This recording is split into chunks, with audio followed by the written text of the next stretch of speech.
Hello guys, എന്താണ് എല്ലാവരുടെയും വിശേഷങ്ങൾ? ഇന്ന് കുറച്ച് മഴ കുറവാണ്. അപ്പോൾ തന്നെ രാവിലെ തന്നെ തുണികളൊക്കെ കഴുകിയൊക്കെ ഉണങ്ങാനുള്ളതൊക്കെ ഉണക്കാനെടുത്ത് ഇട്ട് മടക്കിയൊക്കെ എടുത്ത് വെച്ചിട്ടുണ്ട്. അപ്പോൾ മഴ ആയതുകൊണ്ട് കുറേ ആയി നമ്മൾ ഇളയമ്മാൻ്റെ വീട്ടിലൊക്കെ പോയിട്ട്, അപ്പോൾ ഒന്ന് പോയിട്ട് വരാമെന്ന് പറഞ്ഞിട്ട് പോയത്. അപ്പോൾ അവിടെ സീസൺ സമയങ്ങളായ എല്ലാ കൃഷികളും ചെയ്യും, എല്ലാ പച്ചക്കറികളും കൃഷി ചെയ്യും. നെല്ലിൻ്റെ സമയത്ത് നെല്ല്, വാഴയുടെ സമയത്ത് വാഴ, ഇഞ്ചി, കൂർക്ക, അങ്ങനെ. ഇപ്പോൾ ഇതാണ് സീസൺ.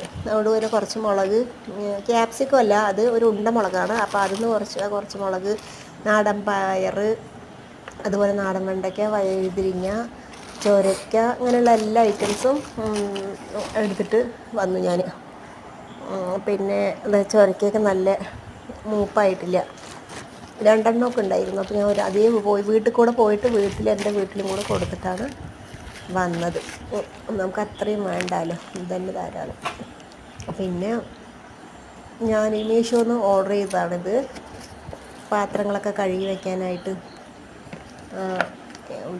നല്ല ക്വാളിറ്റിയാണ്, നല്ല വിലയും കുറവാണ്, ക്വാളിറ്റി ഉണ്ട്. ഞാൻ ക്വാളിറ്റി കുറവായിരിക്കുന്നു വിചാരിച്ചത്, വന്ന് നോക്കിയിട്ട് ശരിയെന്നെ തിരിച്ചുകൂടാ വിചാരിച്ചു. പക്ഷെ നല്ല ക്വാളിറ്റി ഉണ്ട്, നല്ല സാധനമാണ്, എനിക്ക് നല്ല യൂസ്ഫുള്ളാണ്.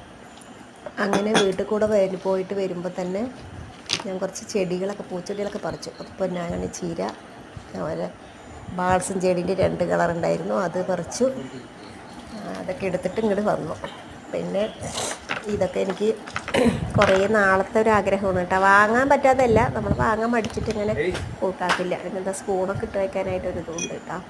പിന്നെ ഇത് കല്ലുപ്പിട്ട് വയ്ക്കാൻ വേണ്ടിയിട്ട് ഒരു ഭരണി കുറേ ആയി വാങ്ങിക്കണം എന്ന് വിചാരിച്ചു. അപ്പോൾ അതും കൂടെ ഇന്ന് വരുമ്പോൾ വാങ്ങിയിട്ടുണ്ട്. ഇതിപ്പോൾ ഒരു 1.5 ലിറ്ററൊക്കെ ഉപ്പിട്ട് വയ്ക്കാൻ പറ്റുമെന്നാണ് അവർ പറഞ്ഞത്. അപ്പോൾ അതും ഒരു സൗകര്യമായി. എനിക്ക് ഇങ്ങനത്തുള്ള സാധനങ്ങളൊക്കെ ഭയങ്കര ഇഷ്ടമാണ്. അപ്പോൾ എൻ്റെ വീഡിയോ ഒന്ന് ഷെയർ ചെയ്യുക, ലൈക്ക് ചെയ്യുക, സബ്സ്ക്രൈബ് ചെയ്യണേ.